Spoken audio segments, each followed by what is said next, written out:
C'est prêt? Let's go! Bonjour! Bonjour! J'ai pas le Merci. temps. Bonjour Planète Corée. Merci de ta venue et bienvenue dans cette première vidéo, dans ce nouveau format. C'est chaud. Et amer. Donc bienvenue dans ce nouveau format, bienvenue à vous. Un petit café en compagnie de la Corée. Oui, je représente la Corée. Qui es-tu? D'où tu viens? Qu'est-ce que tu fais dans la vie? Pourquoi t'as pas le temps, surtout? C'est la question que tout le monde se pose. Pourquoi j'ai t'as pas le temps? Bon, je m'appelle Valentin, je sors des études cinématographiques. Je suis aussi un gros fan de K-pop, donc je pense que c'est un peu pour ça que tu m'as appelé. Un peu, hein. Voilà, un peu pour ça. Et pourquoi j'ai pas le temps? Bah en fait, j'ai pas le temps parce que je fais des vidéos, tu vois, sur Internet, sur Instagram, pardon, où je parle de l'actualité K-pop. Internet, entre autres. Ouais, c'est un peu Internet. Et en fait, tu vois, les formats vidéo sur Instagram, c'est 1 minute. Donc t'as pas trop le temps de dire des choses, quoi. Donc tu dois aller vite. Et vu que j'ai pas aussi trop de thunes pour m'acheter un bon logiciel de montage, un bon micro, ben je me fais pas chier avec le montage, donc je fais un truc assez rapide, donc voilà, j'ai pas le temps. Ça se tient, c'est assez... Dans ce premier épisode, on peut dire une sorte de pilote. Ouais, On va parler ensemble de... K-pop. Exactement. Et pour commencer, bah, je me suis dit que ça serait bien de faire une petite initiation à la K-pop. Je sais pas si t'écoutes de la K-pop, toi. Moi, j'en écoute. Ouais. Après, je suis pas trop niveau vocabulaire, tout ça. Mais j'en écoute, Bah, je suis là pour t'apprendre un peu le vocabulaire, connaître un peu quelques notions clés dans le monde de la K-pop. Tout à l'heure, je t'ai dit ton t-shirt, j'ai pas trop compris. Stan Luna. Est-ce que Stan, c'est le mec de Luna? Alors non, c'est pas le mec de Luna. Ah non, Alors Luna, déjà, c'est un groupe de K-pop. ah oui, alors donc j'étais complètement à côté du truc. Mais Stan, je vais t'expliquer ce que ça veut dire. Alors si je te dis UG, UB, Bias, GG, BG... As, je connais. As, ouais. Avec BG, ça c'est toi. Ça, c'est toi, non? Pour faire simple, c'est en fait des acronymes. Je connais PUBG. PUBG. Mais c'est pas... Rien non, à voir. c'est pas... Non, oui, on est d'accord. Alors en fait, UG, ça veut dire, bon, je te le dis, je te le francise le truc, ça veut dire Ultimate Group. Ouais. Bias, c'est, bon, je te dirais exprès, c'est le membre préféré. Ultimate Bias, c'est ton membre préféré, mais plus. Stan, alors Stan, c'est autre chose. Stan, ça vient de l'anglais, ça vient même de la chanson Stan de Eminem. Dans le clip, en fait, tu vois ce fan obsessionnel, tu vois, un fan qui vit à travers son idol, donc du coup, qui est Eminem, et qui même prend les traits de son idol, tu vois, qui a des photos partout de lui, donc c'est un fan vraiment obsessionnel. Le terme a été repris dans la K-pop, mais de manière différente. Un stan, c'est un fan de K-pop, enfin surtout un fan d'un groupe ou d'un artiste en particulier, mais c'est pas seulement être fan, c'est vraiment le suivre, connaître un peu, suivre un peu toute la promo qu'il y a autour de l'artiste ou du groupe. Ça va être aussi collectionner un peu les objets, tu vois, que ce soit les CD, les goodies. Est-ce que c'est suivre aussi ses moindres faits et gestes, les suivre dans la rue? Alors ça par contre, du coup... Ça rentre là-dedans? Ça, c'est le sasang. On appelle ça le sasang. C'est encore un autre rôle chose. stalker. Mais au final, la définition anglaise, donc stan, c'est un sasang. Ça a été réutilisé dans la K-pop et un peu minimisé, quoi. Vraiment, un stan, c'est un fan qui va un peu se dévouer pour son groupe, qui va connaître aussi les artistes, enfin les membres du groupe. Tu te considères comme ça, toi? Ben, moi, je le suis, oui, avec mes groupes préférés, par exemple. Donc ça veut dire que c'est pas quelque chose de spécialement négatif? Non. C'est vrai que moi, je l'utilise très peu comme terme, parce que derrière, voilà, je prends aussi la définition qui est dans le dictionnaire, hein, le dictionnaire anglais, du coup, tu as la définition stan qui renvoie à un fan obsessionnel, quoi, et qui renvoie aussi à la chanson d'Eminem. Mais donc c'est pour ça que je l'utilise très peu. Après, par exemple, bon, là j'ai un t-shirt Stan Luna, parce que derrière Stan Luna, c'était aussi un mouvement qu'il y a eu derrière dans la K-pop. C'est pour ça qu'il y a plus le côté fun dans le fait que je porte ce t-shirt. Mais derrière, en tant que Stan, donc oui quand même, objectivement je suis un Stan de groupes comme Red Velvet, Twice ou Luna, qui sont mes 3 groupes préférés. Donc tu es le Stan d'un ou plusieurs groupes? Voilà, tu peux avoir plusieurs groupes, ou un seul, ça dépend en fonction de, voilà, de ce que toi tu veux donner, quoi, derrière. Ultimate Group, donc Ultimate Group, c'est ton groupe préféré. Ultimate Bias, c'est ton membre préféré, mais plus. C'est le top du top, c'est le pompon sur le gâteau, en quelque sorte? C'est ça. Mais après, pour le bias, tu peux avoir par exemple un bias dans un groupe dont ça va pas forcément être ton groupe préféré, tu vois. Mais tu peux avoir un membre préféré. Dans Luna, ma bias, c'est Choi. Mais mon ultimate bias, c'est Sana, qui fait partie du groupe Twice. Là, c'est encore plus. Voilà, c'est encore plus. Ça, du coup, dans le groupe Luna, c'est Choi. Mais de toutes les idoles, ma préférée, c'est Sana, du groupe Twice. Donc, il y en a un qui définit plus ton favori au sein de ton groupe préféré. Ouais. Et il y en a un autre qui définit plus ton favori parmi tout ce qui existe. C'est ça. Ok. Est-ce que ça inclut les chanteurs indépendants? Ça peut inclure aussi les chanteurs indépendants, tu vois, par exemple. De K-pop ou d'autres choses? K-pop ou d'autres choses. Bon, c'est vrai que tu l'utilises plus dans la K-pop. Mais tu vois, par exemple, il y a une autre artiste solo que j'aime beaucoup, Sunmi. Tu vois, je pourrais dire que si je prenais pas en compte Sana, on va dire, mon autre ultimate bias, c'est Sunmi, et qui pourtant est une artiste solo. Avant, elle était dans un groupe, mais maintenant, c'est une artiste solo. Donc elle, voilà, c'est mon idol préféré. Ensuite, tu as aussi d'autres notions comme GG et BG. Donc tu vois, donc, oui, BG, c'est toi, mais c'est aussi autre chose. Désolé de te l'apprendre. Je suis déçu. Un BG, c'est un boy group, et un GG, c'est un... Girls Group. Voilà, Ça, tout simplement, Ça, ça je tombe l'ai sous le deviné sens. direct. Donc je vais faire un petit jeu maintenant avec toi. Dis-moi. Donc je vais te dire une phrase, tu vas devoir essayer de la traduire en français. Vas-y. Donc je suis un BG stan, et mon bias, c'est Kai. Donc, t'es fan de boy group, Ouais, de groupe de mecs, ouais, et mais ton idol préféré, c'est Stan. Kai. Kai. Presque ça. Mais t'as compris la mécanique. Donc voilà, ça c'est un peu le vocabulaire au niveau des fans. Après, tu as aussi un vocabulaire au sein des groupes, parce que tu as des positions différentes, tu as des rôles différents à l'intérieur des groupes. Tu peux retrouver les main dancers, les main rappeurs, les main vocals, voilà, danseur principal, chanteur principal et rappeur ou rappeuse principale. Et donc voilà, chacun vraiment a un rôle important. Tu as aussi les leaders. Est-ce que ça, c'est des trucs qui peuvent changer? Est-ce que le leader peut changer? Alors, Est-ce que le rappeur peut changer? c'est rare parce qu'en général, les idols sont formés pour avoir un poste. Ils savent déjà, dès la formation du groupe, dès la confection du groupe, quel sera leur rôle? Voilà, qui va avoir quel poste. Par exemple, dans le groupe Twice, c'est Momo qui est la main danseuse parce que elle, c'est sa qualité principale, c'est la danse. Donc ils l'ont mis en main danseuse. Ok. Tu vois, donc voilà, elle a ce rôle-là. Après, tu vas voir Daeun et Chaeyoung, qui sont deux autres membres du groupe, qui elles, principalement, vont s'occuper des parties rap. Donc, tu vois, et presque tout le temps, ça va revenir. Des fois, ça peut changer. Des fois, tu peux avoir des chansons où tu n'as pas de rap, où même les rappeuses vont chanter. Voilà. Après, ça tourne, mais en général, tu as des postes prédéfinis. Et aussi, tu as le rôle du leader. Par contre, le rôle du leader, en général, ne change pas. Ça peut, si par exemple, un leader n'arrive pas à tenir sa position, on bascule, tu vois. C'est déjà arrivé avec des groupes comme Nine Muses ou Everglow. Et le leader, voilà, c'est une image à donner. C'est surtout, c'est le capitaine de l'équipe, en fait. Comme, je sais pas, dans l'équipe de France, Hugo Lloris, voilà, c'est ça, en fait. C'est un club de foot. Hein. Et en fait, le leader va être là pour parler aussi aux caméras. C'est la personne qui sera un peu plus à l'aise pour ça, qui va représenter le groupe, avoir une certaine attitude aussi. Donc lui, c'est plus l'image. Voilà, c'est plus l'image et surtout... Il sert aussi sur scène ou c'est un pot de fleurs? Non, ça c'est... On viendra pour Ah, il y le en pot a de fleurs. Ah, Ouais, il y a des pots de fleurs, j'aimerais Il y a sur des le pots de fleurs dans la K-pop, les gars, faites gaffe. Hein. Ça va être au niveau du groupe, un plus interne. Tu verras vraiment cette personne qui va motiver les troupes, qui va un peu diriger tout ça. Très souvent, même la plupart du temps, ce sont les membres les plus âgés, forcément avec la maturité qu'il y a derrière. Donc voilà, un peu le rôle du leader. Donc c'est comme un grand frère. C'est ça, ou une grande sœur. Ou une grande sœur. Et tu as donc le pot de fleurs, qui est le visuel ou la visuelle. Mais après, bon, ce visuel peut avoir une double casquette. Hein. Ça peut être aussi, ce visuel peut être main rappeur, peut être main vocal. Donc ça peut se coupler avec... Ça peut se compléter. Ok. Mais après, tu peux être juste visuel. Ça Oui. arrive. Ou tu vas avoir très peu de lines pour chanter. Tu vas chanter très peu, mais tu vas avoir pendant les clips beaucoup de plans sur toi. Parce que tu représentes un certain charisme, une beauté, un standard de beauté en général. Et tu es là pour l'image du groupe. Parce que dans les clips, il faut aussi vendre du rêve, il faut séduire. Et c'est cette image-là, ils vont se servir. Il faut donner du sexy, du glamour. Maintenant, tu as des concepts un peu plus girl crush, c'est-à-dire, tu vois, on fait les femmes, du coup, qui se mettent un peu plus en avant, tu vois, enfin, on n'est plus en dessous des hommes, tu vois, on montre et tout, qu'on est présente et tout, voilà, qu'on envoie du lourd. Derrière, tu vois, en fait, ce visuel, tu vois, va être là aussi pour montrer aussi cette image-là, tu vois, derrière. Mais c'est une image, c'est en gros l'image de beauté du groupe, quoi, parce qu'il faut séduire. Autre notion de vocabulaire à prendre en compte, ce sont les fandoms. Donc je pense que tu vois ce que c'est. Fandom, des hommes ou des femmes. Non? Ah non. Ah, c'est pas pareil? Ah, non, les fandoms, c'est en gros, c'est des groupes de fans, tout simplement. Ah oui, c'est les communautés en gros qui se créent autour pour soutenir un groupe ou un artiste, et chacun va avoir son nom. Tu vois, par exemple, BTS, ça va être, je crois que tu connais.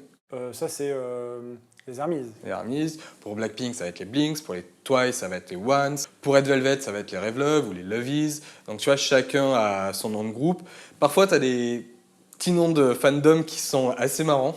Par exemple, récemment, tu as le groupe Purple Kiss qui a dévoilé son nom de fandom qui s'appelle Plory. Bon, j'ai pas trop vu la signification, mais Plory, c'est assez marrant. Et le top du top, c'est le groupe Dia qui a nommé son fandom Ed, donc AID, Et pour les membres, bah, du coup, vu qu'il y en a plusieurs, tu rajoutes un S, donc ça fait EDS. Ils Donc, ont vraiment bien choisi. Voilà. C'est, Le sida en anglais. Donc voilà, tu peux trouver des trucs assez cocasses. Est-ce que c'est volontaire, ça, tu penses? Je sais pas, non, je pense pas que Est-ce ça que soit toutes les volontaire. recettes de ces albums vont être reversées pour la cause? Je pense pas que ça soit volontaire. Bah, après, je me demande, je pense pas, je sais pas s'ils utilisent le terme AIDS du coup en Corée du Sud, mais c'est vrai que pour l'international, ça. C'est vrai fout un peu mal. que les Coréens parlent pas beaucoup anglais.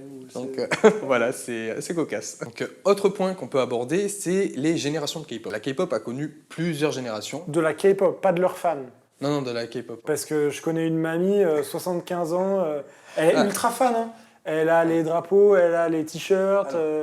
Tu as plusieurs générations de fans de K-pop. Comme ça, on démonte un cliché qu'il y a derrière, qui est celui de les fans de K-pop, c'est des ados de 15 ans, 14 ans et tout. 15 ans. Non, les fans de K-pop, c'est des gens qui ont 14 ans, c'est des gens qui ont 24 ans, qui ont 34 ans, 54 ans, 75 ans.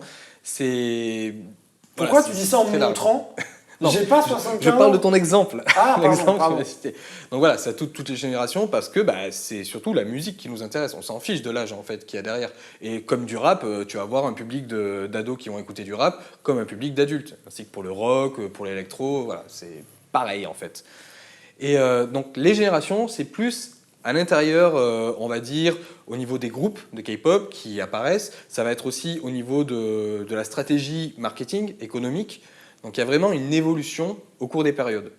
Donc la K-pop, la première génération, elle prend naissance dans les années 90 avec des groupes comme c'était James the Boys, H.O.T. qui vont lancer en fait la à K-pop. l'ancienne, hein. À l'ancienne, tu vois, avec des influences très occidentales. Donc comme tu vois, ça te fait penser un peu aux Backstreet Boys et tout, dans le côté un peu hip-hop. C'est vrai que quand on réécoute ces trucs-là aujourd'hui, c'est très américanisé. On voit à peu près où ils ont été puisés les trucs. Ouais, mais alors qu'aujourd'hui, j'ai l'impression que c'est l'inverse. Ils ont trouvé leur vraie marque, leur vraie identité sonore, et aujourd'hui, c'est plutôt l'inverse, c'est plutôt les autres qui vont piquer chez eux. L'essence de la musique pop, de toute façon, c'est du mainstream, c'est des flux. Donc c'est de la musique, quel que soit le pays, ça se partage, ça va chercher des influences un peu à droite à gauche. La K-pop, il n'y a pas échappé, notamment avec, c'est con, mais enfin c'est pas con, mais la présence américaine en Corée du Sud, il y a beaucoup joué. Donc derrière, forcément, les premières influences qui vont être attrapées vont venir des États-Unis. Mais tu as aussi des artistes français qui ont fait ça, tu vois, qui sont inspirés d'artistes américains. Ça fait partie de l'essence de la musique pop. Et c'est vrai que même à l'époque, au final, tu avais un repère sonore qui disait « Ah, ok, je connais, même en étant à l'étranger ». Aujourd'hui, ça se fait toujours, surtout qu'il faut prendre conscience que beaucoup de compositeurs de K-pop sont des gars qui viennent, et des meufs qui viennent des pays scandinaves, quoi, qui viennent de Norvège, de Suède. Donc c'est vraiment cosmopolite, vraiment, dans la composition d'une chanson de K-pop. Il y a aussi des artistes locaux, mais c'est quelque chose d'assez vaste. Donc, mais ça reste quand même aussi toujours inspiré de ce qui se passe partout dans le monde, parce que la K-pop, même la musique pop, je veux dire, vit avec l'air du temps, ce qui se passe sur le moment. Donc par exemple, aujourd'hui, tu as une grosse vague de musique coréenne qui sont très inspirées de rythmes un peu rétro, un peu new wave, un peu funk, disco. Voilà, c'est un peu la mode, on va dire, qui est en ce moment musicalement en Corée du Sud. Mais c'est quelque chose qui, je pense, que tu peux retrouver il y a quelques années dans le milieu de la house en France, par exemple. Donc voilà, ça bouge, ça change tout le temps. Mais après, il y a aussi peut-être une façon de fonctionner dans le marketing qui peut-être inspire aussi les artistes à l'étranger aujourd'hui. Et est-ce que c'est ça qui, tu penses, justifie le fait, par exemple, l'album Butter, qui est full anglais? Est-ce que c'est influence américaine, marketing? Ouais, de toute façon, pour moi, aujourd'hui, des groupes comme Blackpink et BTS ne sont plus des groupes destinés vraiment pour le public coréen, c'est des groupes pour l'international. C'est des groupes qui, aujourd'hui, chantent en anglais. Butter, c'est Dynamite, les deux gros Ils chantent en anglais. Est-ce que tout. tu penses qu'ils dansent en anglais aussi? Ça, je sais pas. Oui, peut-être, il y a une façon de faire et tout, de bouger ses hanches. Non, mais vraiment, il y a... Le public, tu vois, évolué. Je vais te parler de ça, justement, en fonction des générations, comment a évolué la stratégie commerciale. Et donc, juste te fais un autre topo par rapport aux générations. Tu as la deuxième génération qui est arrivée au cours des années 2000, avec des groupes comme Wonder Girls, Girl Generation, Ça, je m'en souviens. EXO, tout ça. Et ensuite est arrivée la troisième génération, aux alentours de 2012, 2014. Bon, bah, savoir, c'est pas des blocs, hein, ça se croise vraiment. C'est Oui. comme tous les mouvements artistiques en fait. C'est des choses qui se croisent, qui évoluent. Donc cette troisième génération qui est arrivée vers les années 2010. Puis là, on est dans la quatrième génération qui est arrivée vers 2018 à peu près. Et à chaque fois, comme je te dis, il y a une stratégie différente. Par exemple, dans les premières générations, c'était un peu le début. Donc, fallait aussi toucher les pays alentours. Par exemple, tu as la chanteuse Boa, qui est une chanteuse de chez SM Entertainment, qui a appris le japonais pour pouvoir chanter en japonais, pour aussi faire des versions japonaises, des chansons japonaises pour ce public-là. Ensuite, tu as des groupes comme EXO, par exemple, qui ont vu avoir des membres chinois, donc il y a des membres coréens et des membres chinois, qui leur permet de faire des chansons en version coréenne et aussi en version chinoise pour le public chinois. Donc pour élargir le marché. Voilà, élargir le marché.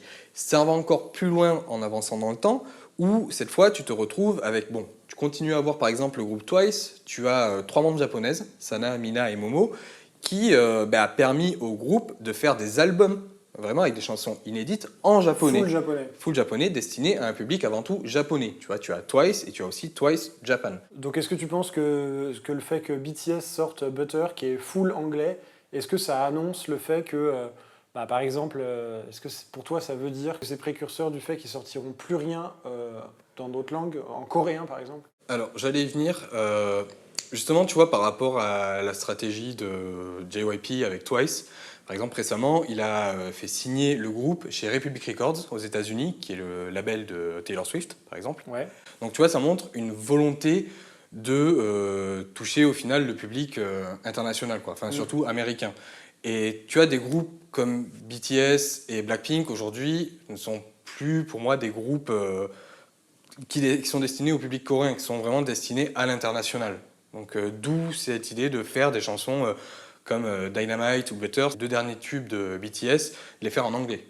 Ou Blackpink qui font la quasi-totalité de leur album en anglais. Donc pour toi, ça cible un public international, mais pas que. Et ça ne veut pas forcément dire qu'ils vont faire que de l'anglais, mais c'est aussi pour viser plus large. Oui, viser plus large. Et pour continuer dans cette stratégie, tu as par exemple JYP qui a créé un groupe Niziu, qui est un groupe composé uniquement de japonaises. C'est une formation, c'est un programme, tu vois, qui a été produit par des Coréens, donc avec JYP Entertainment, pour promouvoir justement ce groupe au Japon, vraiment destiné au marché de la J-pop. C'est pas les mêmes personnes, c'est un autre groupe. Et l'idée, c'est que vraiment, voilà, au début, il a un peu tâté le terrain avec Twice, avec ses membres japonaises, justement pour voir que, hop, ça a pris au Japon. Le Japon a aimé, surtout de faire des versions japonaises ou de faire des albums même japonais, tu vois, avec des chansons inédites. Et derrière, ça a permis d'enclencher la création de Niziu, et cette fois de permettre à une agence coréenne de pouvoir s'installer sur le marché musical japonais. Et ça, d'ailleurs, ça va aujourd'hui encore plus loin avec l'agence SM Entertainment, qui a son groupe NCT, qui est composé de plusieurs sous-unités. Donc tu vas avoir la sous-unité, par exemple, YV, qui est la sous-unité chinoise, donc qui va être destinée avant tout au public chinois, parce que les chansons seront en chinois. La volonté vraiment qu'il y a derrière de NCT, c'est que le groupe soit implanté partout dans le monde. C'est super ambitieux comme projet, et par exemple, la prochaine sous-unité qui a été créée, c'est NCT Hollywood. Justement pour destiner au public américain. Donc tu as des petits groupes dans chaque pays, avec des personnes différentes, on est bien d'accord? Alors ça peut être des personnes différentes, mais ça peut être aussi des membres en fait. Ils vont de l'un à l'autre. De l'un à l'autre, par exemple dans YV, tu as des membres de YV qui sont aussi dans d'autres unités. Par exemple, je sais pas, tu as un Mark, qui est un des membres de NCT, qui est canadien, qui nous dit que peut-être il sera pas dans la sous-unité NCT Hollywood, côté américain. Cette volonté de conquérir le monde en fait. C'est ça, c'est ses ambitions. Donc ça va très très loin, et même encore plus loin, je dirais, avec le nouveau groupe féminin de SM Entertainment, aespa, qui là va jouer aussi sur l'intelligence artificielle. Donc tu vois, les chanteuses ont des avatars qui sont qui ont été créés. Donc c'est complètement virtuel ou c'est? Alors elles sont pas virtuelles, mais il y a un jeu, c'est surtout pour le concept, tu vois, pour le lore, tu vois, vraiment qu'il y a autour du groupe, où derrière il va y avoir ces personnages-là qui vont intervenir, mais il y a plus derrière. Il y a une volonté de jouer aussi sur la réalité augmentée. Il y a aussi de peut-être remplacer aussi les idoles, tu vois, si elles sont pas disponibles. C'est pas seulement créer un personnage virtuel, c'est créer un alter ego de l'artiste en intelligence artificielle, quoi. Donc c'est aussi montrer son savoir-faire. C'est moi, SM Entertainment, je suis capable techniquement de faire ça. Mm.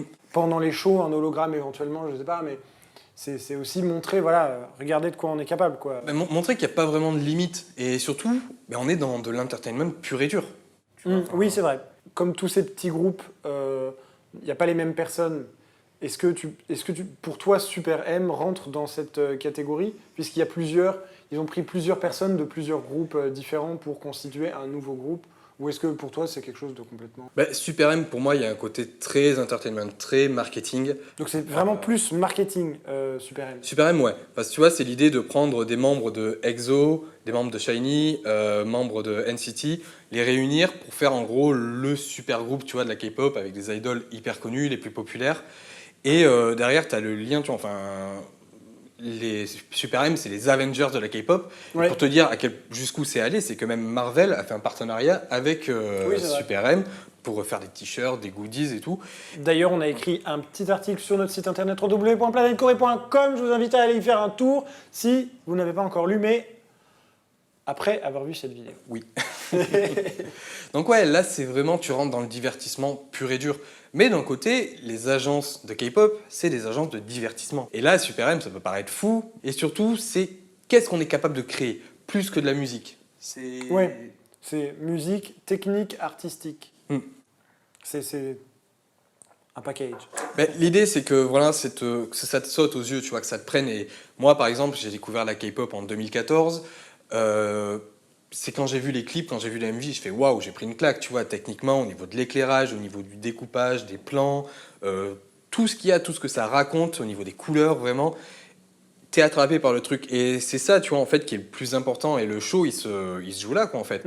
Donc, une fois que tu as travaillé un peu toutes ces techniques, maintenant, eux, ils réfléchissent à comment on va pouvoir raconter une histoire autour de ça. Plus que l'histoire, on va dire, du concept, du lore que tu peux avoir dans un groupe, c'est comment on va créer une histoire même autour du groupe, mais IRL, tu vois. C'est vraiment cette volonté de dire, il n'y a pas de limite, en fait. Et tant que la K-pop, même la musique pop évoluera, bah, la K-pop évoluera aussi. Les fans ont un grand rôle, mais au final, la stratégie, c'est les boîtes qui décident Oui, tout, bien quoi. sûr. Donc, ouais. En parlant de boîte, à quoi ça ressemble une boîte de K-pop? Les CD de K-pop, point très important. Bah écoute, Parce qu'il y a le stream, mais on peut aussi acheter un album. ouais, et je t'ai ramené quelques petits Tu CD de m'as K-pop. ramené des petits cadeaux. C'est parti. C'est tout mignon. Alors, faisons de la place. Alors en général, tu vas avoir deux formats standards de CD de K-pop. Ouais. Tu vas avoir le petit livret classique avec le CD, le photobook qui a avec. Donc, Ah ouais, tu vois, dis donc, il y a plein de trucs dedans. tu as les petits goodies intérieurs, tu as Ouais. des photocards, tu as voilà, donc, groupe Luna.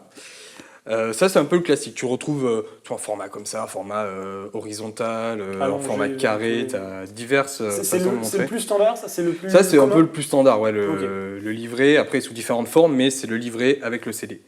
Ensuite, il y a un autre format, c'est le format un peu boîte à... Super One, voilà, pourquoi boîte. Super One? C'est le titre de l'album, hein. C'est l'album de Super M. Donc là, Ah, c'est Super M ça? ouais. Donc là, tu vois, c'est plus une boîte, c'est un peu une boîte surprise, où à l'intérieur, bah, tu retrouves le photobook, mais tu retrouves aussi les Ah cartes, pareil. Tu as un peu ce que tu retrouves dans celui-là. Mais je veux dire, c'est au niveau de la forme, c'est un peu différent, tu vois. Tu as plus l'impression d'avoir une pochette cadeau que tu déballes. Ah ouais, dis donc, c'est... Tu vois, tu as photobook, tu vois, tu as un petit boîtier dedans avec le poster. Et il est où, le tout CD? ça. Ouais, le CD, il est là. Ah ouais. Tu vois, il est bien caché. Ouais, donc packaging vraiment très travaillé. Ouais. Moi, j'ai jamais acheté d'album comme ça, physique. J'écoute beaucoup K-pop version streaming. Alors ça, c'est un autre format boîte, mais trop cool. Cet album, tu vois, Petite FX, VHS. Pink Tape. Donc voilà, En ils ont plus, fait la VHS. Ils sont sympas parce qu'ils ont rembobiné la VHS. Ouais, ils ont T'as vu rembobiné, ça tu fais dès le début. Et ce qui est plutôt cool, c'est que même quand tu sors le CD, bah en fait, c'est comme pour une VHS, quoi. Tu le sors comme ça. Puis à l'intérieur, bon, bah pareil, tu as ton photobook avec ton CD. Avec le petit résumé, le petit code barre, là les petites infos sur Ils la ont repris durée, tout tout ça. Donc, l'univers. ils ont vraiment travaillé le packaging jusqu'au bout pour que bah, ça fasse comme une vraie VHS, quoi, en fait. Donc, c'est hyper intéressant. C'est très clean, hein. Là, donc tu vois, alors là c'est un autre format, tu vois, photobook comme le premier, mais en beaucoup plus grand. Bah, y a pas de CD là non plus, hein. Alors si tu as le CD qui est Ah oui, d'accord. Juste là, il se balade un petit peu, bon ça c'est un Il peu se balade, chiant. il se balade au bon endroit. Hein. Ouais, bon, ça a été bien choisi. Mais tu vois, le photobook, la qualité des photos, des images, Ouais, enfin, putain. t'as quelque chose de vraiment hyper bien Mais travaillé. là, c'est des shoots, mais est-ce que tu as aussi des photos, par exemple, des entraînements? Non, c'est très rare. En Des général, ça va être des répétitions. photobooks très travaillés, tu vois. Ah, plutôt. Mais t'en as certains, ça va être un peu des photos, je trouve un peu photo mode, un peu posé. Mais tu vois, celui-là, je l'aime beaucoup, c'est un de mes préférés parce que t'as vraiment un travail artistique, tu vois, au niveau de la lumière, au niveau de la mise en scène. C'est très beau, tu vois, ça va travailler sur des gros plans, sur des objets, je sais pas si vous voyez vraiment à l'écran, au pire vous zoomerez. Mais voilà, tu vois, et au final, quand t'achètes ça, tu te dis presque j'achète plus pour le photobook, quoi, en fait. Ouais, j'achète pour l'œuvre que c'est. Mais c'est un objet de collection parce que derrière, ça a un prix quand même. Combien ça? En moyenne, c'est entre 20 et 25 euros un album de K-pop. Parfois, Ouais. ça peut être plus, Quand parfois, tu dis ça peut être moins. album, est-ce que tout ça c'est considéré comme un album ou est-ce que c'est juste le CD? Non, enfin, l'album, enfin, quand je te dis album, c'est tout, quoi. Enfin, C'est la totale. Voilà, 20 Ah balles, ouais, tu donc vois. c'est pas très cher finalement pour ce qu'on a. Ben, c'est ça, parce que c'est vrai que tu te dis, c'est un peu cher parce qu'en général, en moyenne, tu vas avoir 5 chansons, tu vois, 5-6 chansons, donc tu te dis, ah, c'est pas beaucoup pour le prix que c'est, mais c'est l'objet de collection, tu vois, que t'achètes, quoi. C'est tout le reste, les goodies et tout, donc c'est ça, en fait, tu mets l'argent là-dedans. Et franchement, si celui-là, je sais plus, c'était 23 euros, mais 23 euros au final pour un photobook de cette qualité, ben, je me dis que je les ai plus mis là-dedans, j'ai acheté un vrai livre photo, et ouais, ça les vaut. Et pour soutenir le groupe aussi quelque part. Soutenir le groupe, soutenir aussi toutes les personnes qui ont travaillé là-dessus, qui ont fait le design et tout. Parce que ça leur rapporte plus d'argent quand t'achètes matériel que le stream. Ah oui, je pense. oui, forcément, tu vois, parce que je sais plus, c'est 30 centimes le stream, tu vois, sur Spotify. Ouais, c'est rien du tout. Donc c'est rien du tout, donc forcément, là, ça va être un plus. Mais derrière, c'est l'idée, tu vois, de vouloir collectionner, de faire ton étagère avec toutes ces couleurs, avec tous tes artistes préférés. Après, voilà, pourquoi tu l'achètes?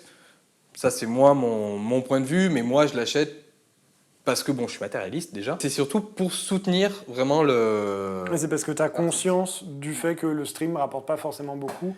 Voilà, et que c'est ça. c'est des groupes que t'aimes particulièrement, donc tu Voilà, choisis. C'est un acte politique en fait, en quelque sorte. Après, c'est pas que les groupes que j'aime, tu vois, ça peut être des groupes où c'est juste les musiques que j'aime. Et je me suis dit, ben voilà, j'ai envie d'avoir le CD et j'ai envie de soutenir aussi au passage ces artistes, Oui, ça ce aussi. groupe. Et c'est la meilleure façon de le faire parce que c'est comme ça que ça génère un peu plus d'argent, quoi, derrière. T'as pas très avancé. Hein. C'est froid. Du coup, il parle tout le temps. Il parle tout le temps. Désolé. Mais du coup, on a parlé de Spotify, mais à part ça, moi j'ai ma petite liste, ma petite playlist, tu sais, sur Spotify. Ouais. Dès que j'ai un petit morceau qui me plaît, je le mets dedans et tout et tout. Mais à part ça, où est-ce qu'on peut en écouter vraiment? Alors, moi, je vais te dire ma technique que je fais sur Spotify pour découvrir de nouveaux artistes. Ah, t'es un Spotifyien toi aussi. Ouais, je suis Donc, Spotifyien. Et en fait, ouais, moi, ma façon de faire, c'est que surtout, je vais pas écouter que de la K-pop. Je vais aussi écouter des artistes indépendants coréens parce que tu as une scène indépendante qui est hyper large, hyper vaste parce que tu as tous les jours des trucs. Oui, c'est vrai qui qu'il n'y a pas que la Corée. Il n'y a pas que la Corée. Il n'y a pas que la K-pop. Ouais, il n'y a pas que la K-pop, parce que tu as aussi beaucoup, en plus, d'artistes indépendants qui vont travailler pour les groupes de K-pop, pour les agences et tout, pour composer, pour écrire. Donc il y a vraiment une scène qui est hyper développée. Et en général, ce que je fais, c'est que je vais suivre, écouter un groupe, ou que ce soit un groupe de K-pop ou un artiste indé, et puis derrière, je vais descendre en bas de la page de l'artiste sur Spotify, et je vais aller dans Vous aimerez peut-être. Et il y a des propositions d'autres artistes. Et là, pendant 2 heures, je me perds et je creuse, et comme ça me permet de découvrir d'autres artistes, d'autres musiques, et c'est comme ça, au final, que je me fais un peu ma culture musicale. Mais du coup, tu as parlé d'artistes indépendants. Mais ça, je pense que c'est pas dans la K-pop. Ça peut être un peu partout, enfin dans d'autres styles de musique. Est-ce que tu as des artistes indépendants dans la K-pop spécifiquement? Bah après, de toute façon, à partir du moment où tu as des artistes indépendants qui participent au fait à la K-pop, oui. Tu vois, que ce soit, par exemple, tu as Somin, qui est une artiste indépendante, qui compose et qui écrit aussi pour Red Velvet, par exemple. Elle a composé et écrit pour 2 chansons de Red Velvet, où elle fait même les chœurs dedans. Tu as d'autres artistes aussi qui émergent, tu vois, dans le monde de la K-pop, comme Yua, qui vient, une artiste solo qui vient juste de débarquer, qui a cartonné là au début de l'année avec son tube By Type-C, et là qui par exemple se retrouve à écrire, je crois, et composer aussi pour le prochain single de Luna. Ah oui. C'est une façon pour eux, c'est un tremplin quoi aussi d'une autre façon. C'est ça qui est intéressant, tu vois, de creuser, que tu as beaucoup de choses, c'est tout cet échange, ces artistes un peu multitâches qui vont tâtonner dans l'indé, qui vont tâtonner aussi dans la K-pop. Tu as aussi des artistes de K-pop, quand je sais pas, ils sont dans un groupe, leur contrat est terminé, qui vont se mettre en indé. Comme ça, au moins, ils ont plus de liberté, faire ce qu'ils veulent. Mais la K-pop, bon là c'est un peu ce truc, qu'est-ce que la K-pop? La K-pop c'est quand même, ça regroupe, c'est une industrie musicale, mais ça regroupe plusieurs genres, mais derrière, on va aussi un peu y rattacher quand même la scène indépendante. Mais c'est pas plus mal parce que ça permet aussi de découvrir ces artistes. Tu as par exemple la rappeuse Swervy qui est un génie, c'est ma rappeuse préférée. Non, mais vraiment elle a un talent de ouf. Elle compose, elle écrit, elle produit, elle réalise ses clips, elle fait de la direction artistique. Et elle a 19-20 ans et elle a déjà sorti un album, elle fait plein de collabs et tout. Et à l'âge de 17 ans, elle a fait l'émission Show Me the Money, qui est un survival, tu vois, sur le rap, mais qui est plus un peu axé, qui est très populaire quand même, tu vois, ça a marché un peu K-pop. Elle a débarqué, je crois qu'en plus, sur cette saison-là, c'était la seule femme face à des mecs. Ah oui. Et elle s'est pas laissée démonter, elle a pu montrer un peu l'étendue de son talent. Mais au final, indirectement, enfin, ça montre que ces artistes-là indés sont un peu présents quand même dans le circuit, tu vois, K-pop, on va dire, quoi. Même si là, c'est pas sur le marché du disque, c'est une émission télé, mais qui a beaucoup contribué à développer le hip-hop dans la scène K-pop. Donc tu peux être artiste de K-pop sans forcément avoir une énorme boîte de prod, genre SM. Après, tu retrouves aussi, tu vois, par exemple, une agence qui va avoir des sous-agences, on va dire, avec des artistes, bon, qui seront mis en avant, mais qui seront pas mis en avant comme les autres plus gros, quoi. Donc, t'as une diversité, quoi, là-dedans. Et après, si tu veux chercher de la K-pop, tu veux découvrir, t'as plein de chaînes YouTube qui s'en occupent. De manière générale, tu as One The K et Stone Entertainment. Ça, c'est vraiment les deux plus gros. Ensuite, si tu veux aller plus vers l'indépendant, t'as Jenny Music, t'as Bugs, t'as Seoul Music, t'as OIndie, Poklanos aussi. Donc on va vous mettre tout en description, les liens pour ces chaînes YouTube. Et tous les jours, tu as de la nouveauté, c'est tout le temps alimenté. Donc, et si un jour, tu vois, tu dis, ah, il n'y a rien qui sort en K-pop, ben hop, tu peux aller du côté de la scène indé et tu vas découvrir d'autres artistes. Bon bah c'est déjà la fin de cette vidéo, j'espère qu'elle vous aura plu, j'espère que ça t'a plu de tourner en ma compagnie. Bah oui, c'était Quand plutôt même, cool. c'était bien. Ouais, c'était cool, sympa. T'as toujours pas fini ton café, on peut pas finir la vidéo. Sec. Cul sec, hop, c'est froid et pas bon. C'est froid, c'est dégueulasse. Ça, il avait qu'à le boire plus vite. C'est la fin de cette vidéo. Toi, où est-ce qu'on peut te retrouver? Sur quel réseau? Alors, par quel moyen? sur Instagram avec j'aipasletemps.kpop. Et vous pouvez me retrouver aussi sur la chaîne de Monsieur Parapluie, du coup une chaîne YouTube d'un pote avec qui je fais des podcasts. Donc, Podcast qu'on retrouve que sur YouTube? Non, vous pouvez les retrouver aussi sur Spotify, sur Deezer, Deezer, enfin Apple sur toutes Music, les plateformes où vous pouvez écouter des podcasts. Et du coup, on parle K-pop avec Julien. Voilà. Bah voilà, bah ça je vais vous le mettre aussi dans la description ou en fiche, et je vous mets la chaîne juste là. On vous met toutes les ressources pour la K-pop dans la description. On peut se dire à la prochaine, dans une prochaine vidéo. Ouais, ça me va. Salut. Ciao. Ah.